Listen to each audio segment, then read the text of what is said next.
Sorry to have you stop your conversations, but welcome back. Thank you so much for staying around, and we've had a lot of fun momentum this morning, so we're excited to keep the program going. Our next speaker is Nikki Georgopulos.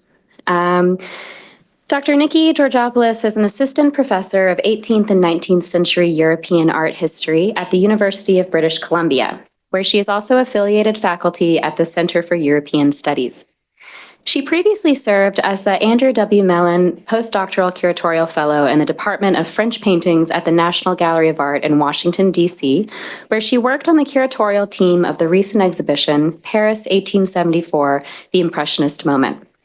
She has published widely on the work of Mary Cassatt, with a particular focus on Cassatt's interest in the question of women's labor, as well as her investment in the U.S. women's suffrage movement.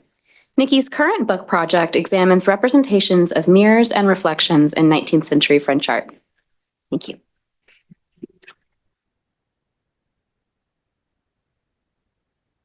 The audacity to say that I've published widely on Mary Cassatt in the same room as Nancy Mount Matthews. I'm gonna have to rewrite that bio. That's gonna haunt me for a while. Thank you so much. Thanks so much for being here. And thank you so much to Haley for this invitation. It's such a delight to be here with my dear friend Galina and with Nancy, a scholar that I've admired for a very long time, and to be here with all of you. I'm gonna be taking a slightly different tack today. Taking perhaps a step back from the actual great juicy details and images that we've been seeing all morning, or all afternoon. So I hope you can bear with me through that.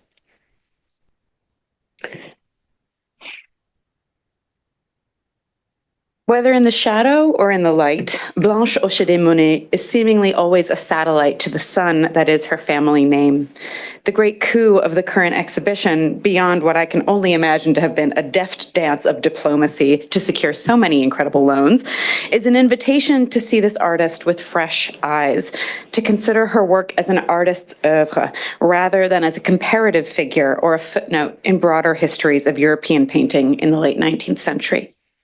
Such an opportunity to see an artist's work en masse, particularly a heretofore under-recognized one, is a powerful and generative moment for new looking and thinking. This is particularly true in the case of artists like Blanche, whose life and legacy has been passed down to us largely in the voices of others. In the absence of ample correspondence, diaries, or a written public record, we rely on the testimony of her family and friends to reconstruct her life, always approaching her obliquely. The firsthand material that we do have, however, is the work itself, the sheets, canvases, and sketchbooks that reach out from across the decades. It's tempting, therefore, to lean toward a biographical or even psychobiographical reading of her paintings, to seek out the person within the pigments and pages. Even within an oeuvre dominated by non-figural subjects, we look with hungry eyes for a trace of her own testimony. This, I think, is a particular problem for those of us who work on women artists especially. More often than not, we are left with scraps, a less than robust evidentiary body shaped by a practice of history that had and has considered the lives of women and marginalized artists unworthy of close record keeping. So when we're presented with the chance to know something, to access something of our subject, we cling to it, scratching the itch of our desire to see our subjects closely. But this has its risks. Writing for a lecture delivered in 2021, the Italian novelist Elena Ferrante expanded on Virginia Woolf's figurative and literal room of one's own, pulling from Woolf's A Writer's Diary, in which she, Woolf, describes a kind of dissociation that occurs when the pen touches the page. I am 20 people, Woolf declares of the process of writing a novel, admitting that while she sometimes likes being Virginia, when she writes, she is, quote, merely a sensibility. Ferrante seizes upon this idea, positing the artist as, quote, an entity completely autonomous in relation to the biographically defined person. Ferrante's insistence on the distance between the self and the artist is made all the more potent in light of the fact that, as anyone familiar with her work knows, Ferrante is itself a pen name. It is not the author herself who delivered this lecture at the University of Bologna, but instead an actress presenting in her guise. Ferrante's insistence on her own opacity occasions us to consider how the careers of women artists are so often conflated with the lives of women artists, tethering their creative output to the facts and figures of their domestic and familial biographies.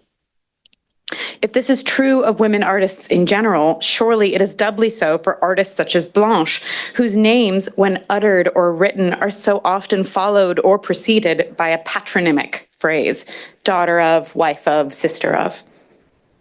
While not wanting to discount the effects of, to borrow a phrase that I learned from my students, Nepo baby privilege, treating the careers of Blanche, Marie, Artemisia, and Elisabeth as incidents or even accidents of biography delimits the contexts in which we might situate and understand their work.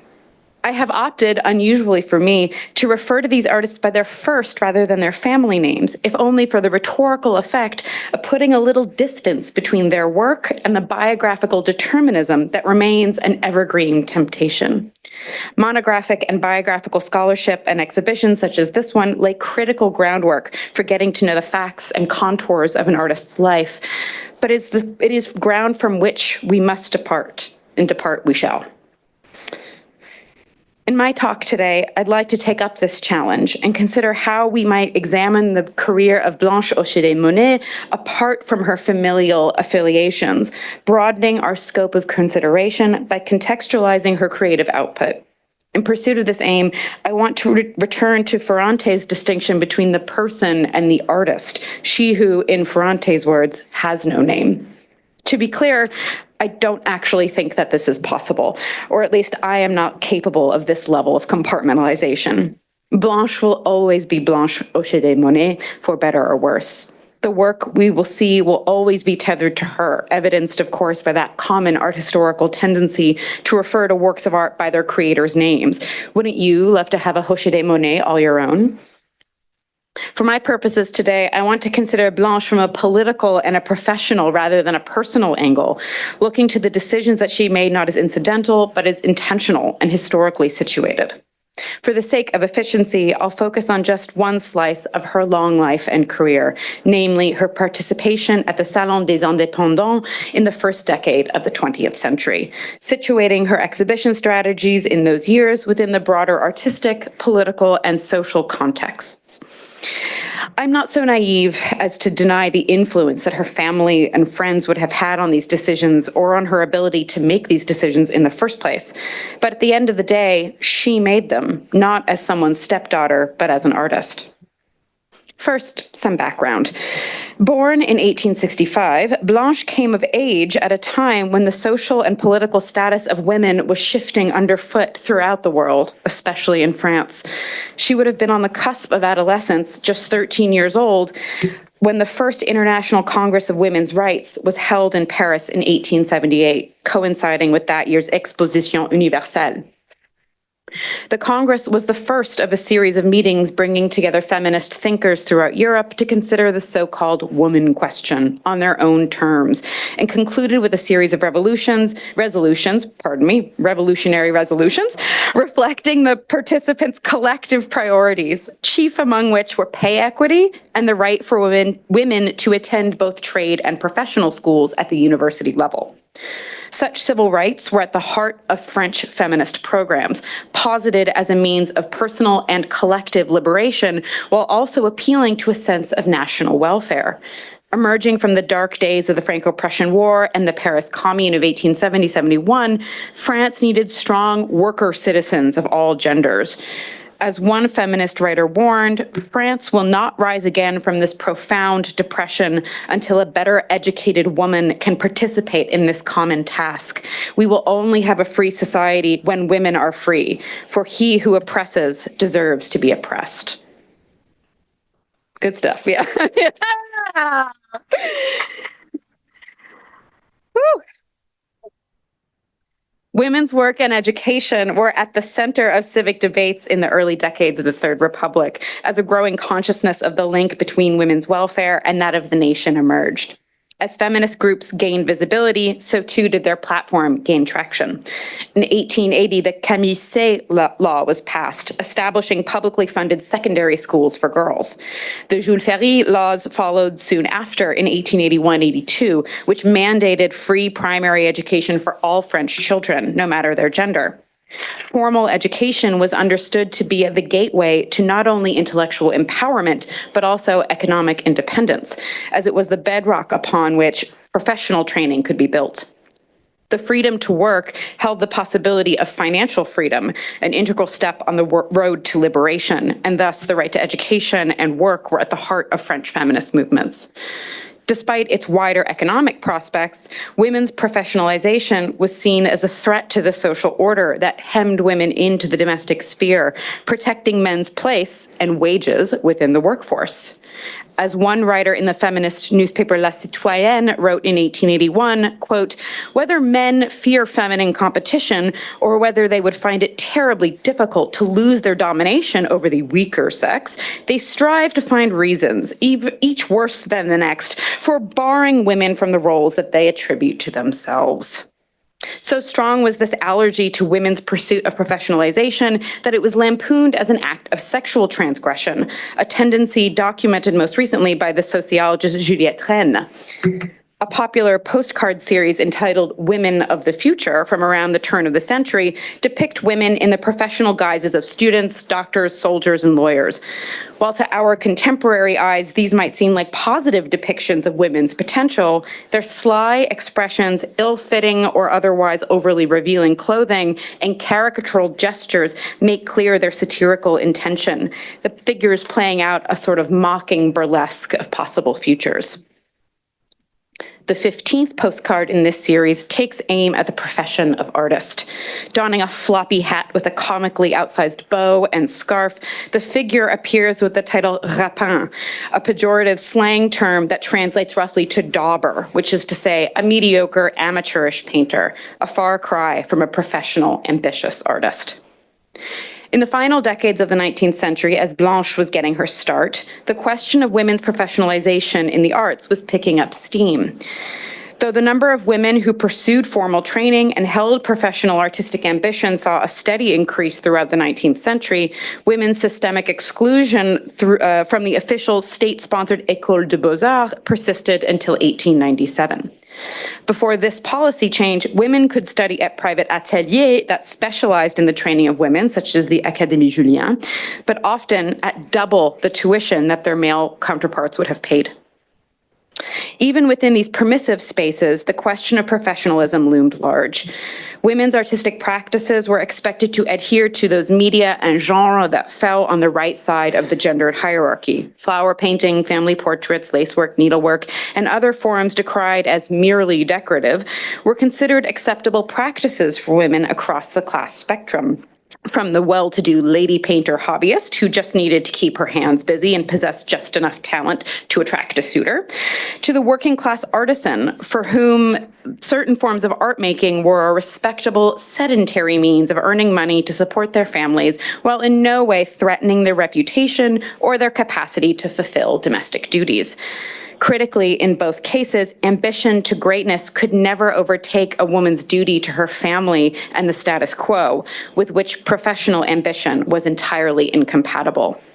As one French official declared in a statement to a women's drawing academy in 1879, "We are not aiming at all in kindling in you an elated ambition for high art, which could lead you away from your true path.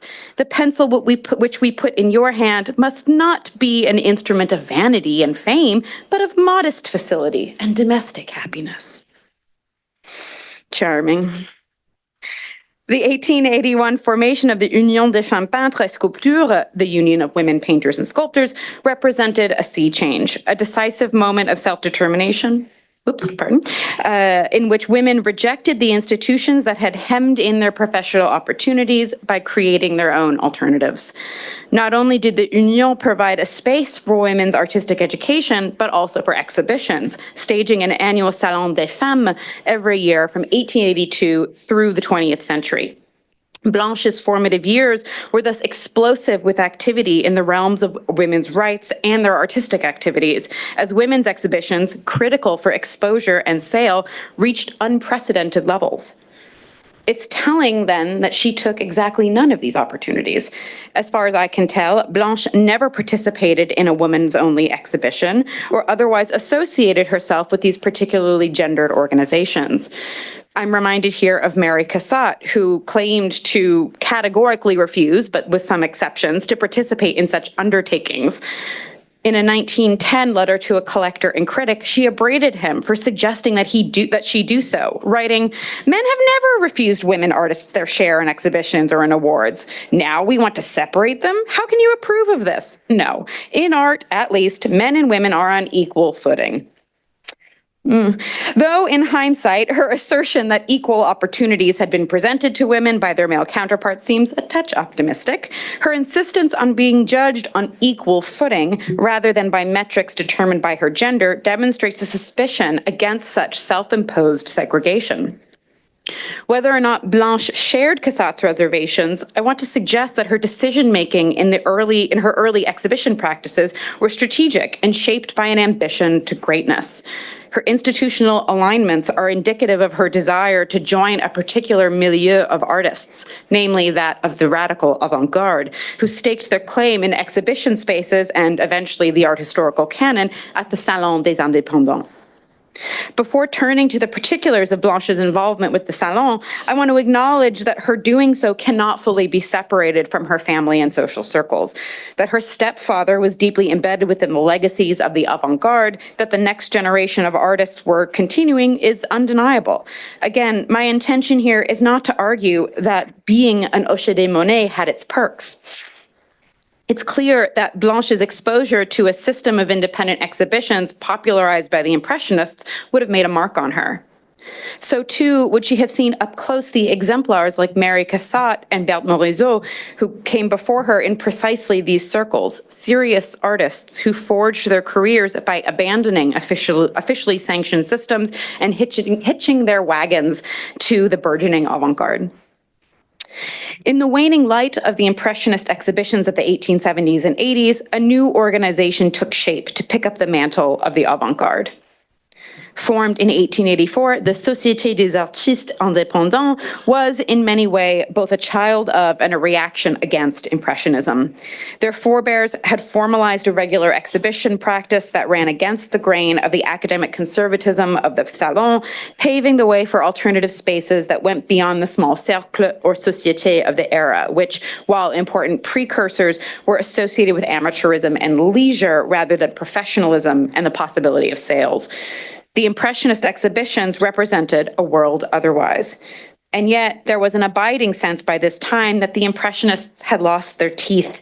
And so, the story goes, a new generation of up-and-comers led by Paul Signac, Odilon Redon, and Georges Seurat broke off, forming their own société and salon, sans jury ni récompense, without jury and with no awards. The art historical legacy of Les Indépendants is not only one of radical aesthetics, but also politics associated with the incendiary anarchism of the last decade of the 19th century. Declaring their early endeavors a success, one writer wrote in an 1890 essay, "The Salon des Indépendants, open to all audacity, to all naivete, and to all those who believe that the public alone is the judge of their efforts and of their genius, will have on its side the naive, the enlightened, and perhaps the incorrigible." That writer happened to be Ernest Hoschedé. Sneaky. Having experienced an early rejection from the Salon in 1888, Blanche had worked steadily throughout the 1890s. And this is the period of her life most commonly discussed in art historical literature, in which she is described as a sort of assistant as opposed to an apprentice of her stepfather, Monet.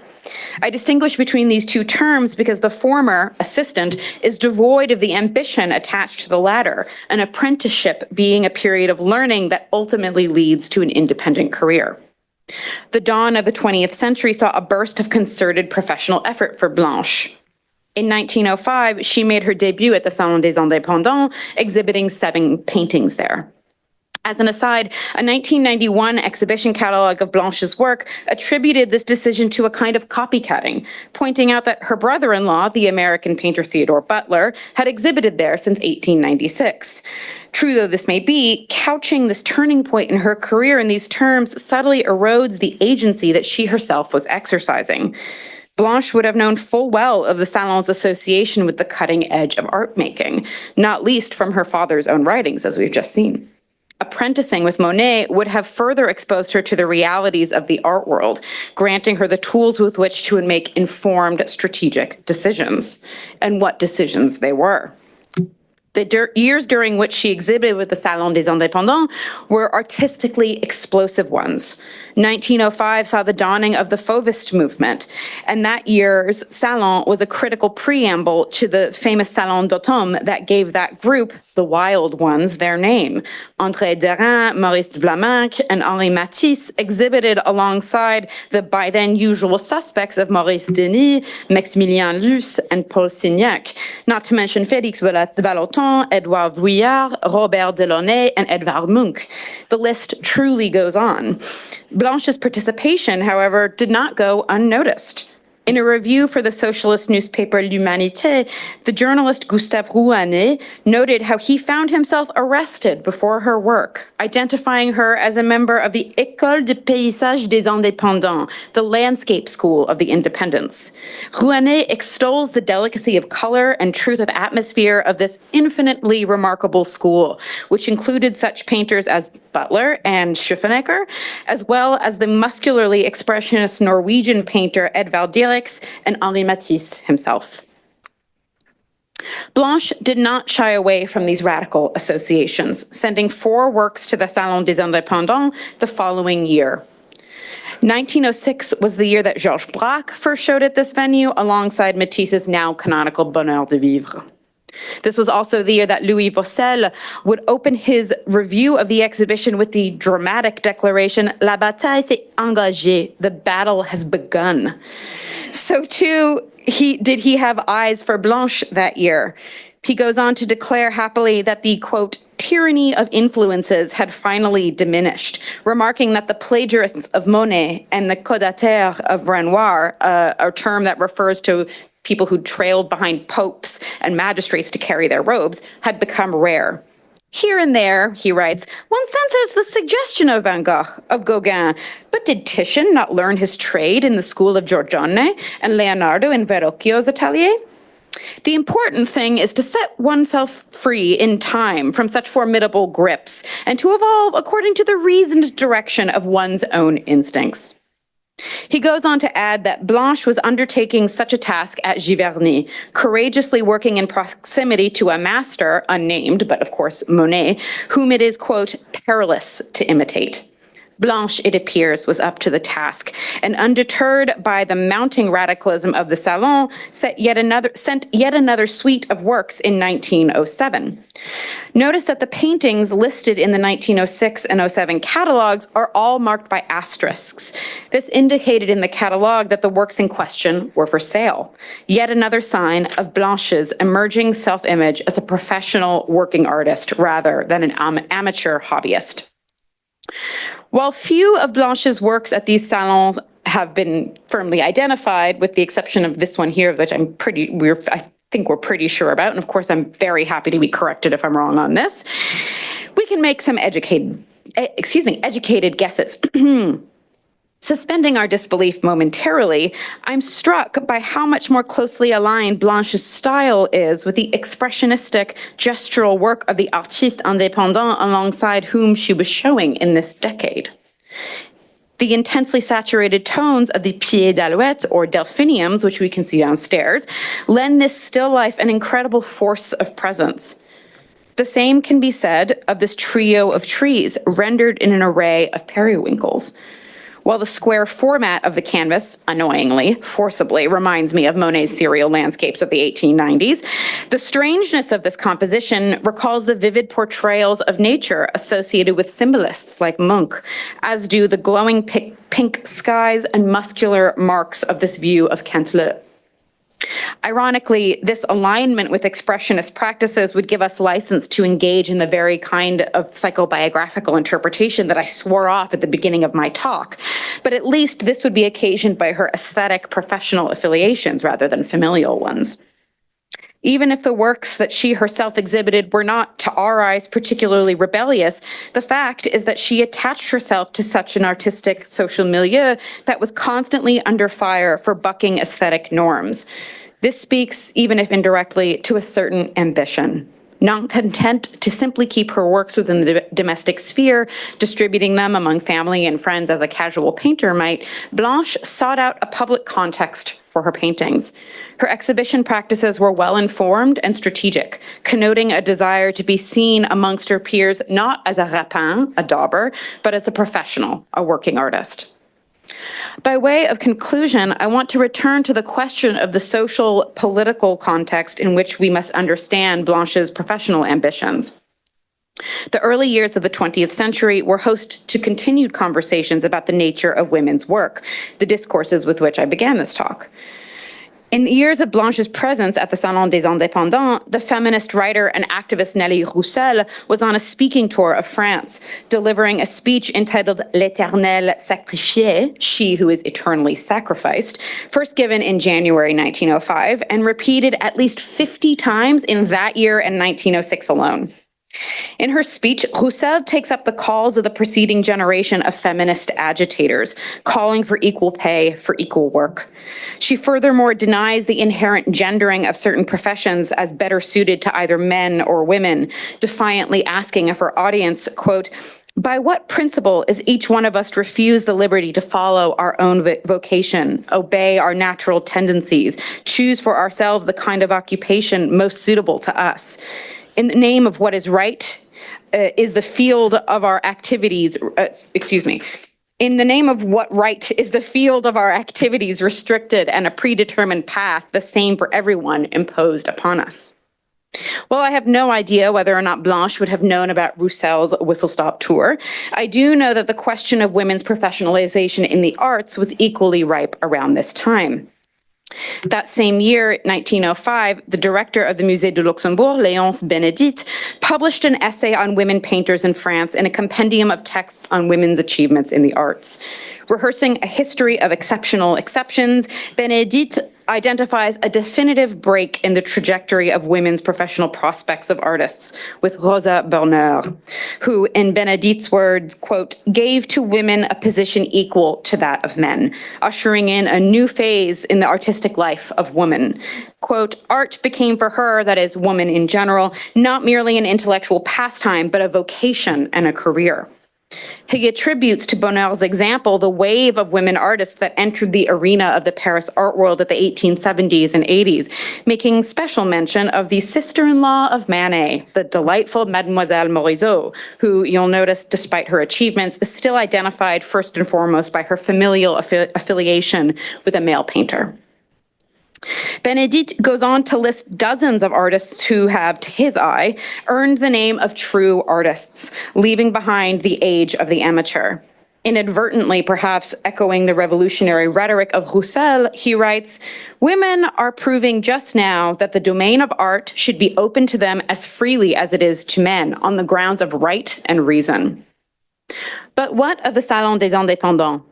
In the years following his publication, which, as a reminder, coincided with Blanche's debut at the Salon, the number of women artists in their roster began to steadily climb. Surprisingly little research has been carried out on the women who exhibited at the Salon des Indépendants in its 100-year history, but if my back-of-the-napkin math can be trusted, in the 3 years that Blanche exhibited there, the number of women listed in the catalog doubled, jumping from 76 in 1905 to 156 in 1907. So too did the representative percentage of women increase. In 1905, women accounted for 11.3% of all artists at the Salon, and in 1907, that percentage rose to 15%. A far cry from parody, yes, but still no small feat. Women's work did not go unnoticed by the critical voices attending to these salons. Artists like Marie Laurencin, Gabriela Münter, Lucie Couturier, and Kate Kollwitz, all of whom overlapped at the Salon with Blanche, were plagued by the persistent sexism of dismissive critics, decrying the apparently sudden rise in petites peintresses, little lady painters. The attacks on Laurencin were countered by the poet-critic Guillaume Apollinaire, also Laurencin's lover, who wrote an impassioned defense of the grace and purity of her work, all the while claiming that her greatest asset was her awareness of the difference between men and women, noting that she avoided committing, quote, the greatest error of most women artists, namely the attempt to surpass her male colleagues, which led to, quote, a loss of feminine taste and gracefulness. So even the positive press was rife with sexism. These backhanded compliments, suggestions that women can best achieve their goals when they stay in their lane, demonstrates the extent to which the divisive subject of women's professionalization infiltrated the art world. The threat of the femme nouvelle, or the new woman, a trope of modern womanhood associated with professional ambition, political enfranchisement, and economic independence, was a common target for literature, cultural criticism, and the visual arts in the very era in which Blanche was attempting to find her footing as a working artist. So what can these renewed contexts tell us? I've attempted to paint a picture of the tricky terrain that Blanche was negotiating and navigating on a social scale, hemmed in by social expectation and the joint burden and blessing of her family name. I'm not suggesting that we can or should leave her family and biography out of the picture, far from it. But when we limit ourselves to hyper-personal readings of an artist's oeuvre, we limit the reach of their work. We cut the legs out from under the potential of artworks to speak to wider fields of inquiry, to act as exquisite theoretical objects that speak to broader narratives in the history of art, gender, and politics. Feminist art history has warned us against biological determinism, but we should be equally wary of biographical determinism as a mode of reading, as it tends to short-circuit the art historical interpretive mode of placing artworks into social, political, and aesthetic constellation with one another. My hope is that the current exhibition allows us to do just that with the work of Blanche Hoschedé-Monet, presented here on her own terms and with the invitation to look anew. Thanks so much. Oh, forgot my last slide.